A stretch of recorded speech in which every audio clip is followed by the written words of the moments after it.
Ilang mga katanungan para sa magjowa. Sino ang unang nakipagkilala? Ano yung pangalan? Nais kong malaman. Sino ang unang umamin sa inyong dalawa?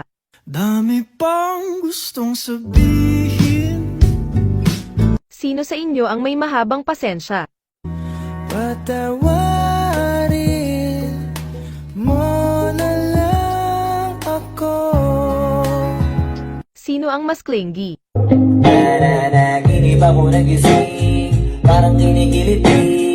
Yung babaon mo nga lagat, yakap ang daladala ko pa uwi. Sino ang tamad maligo?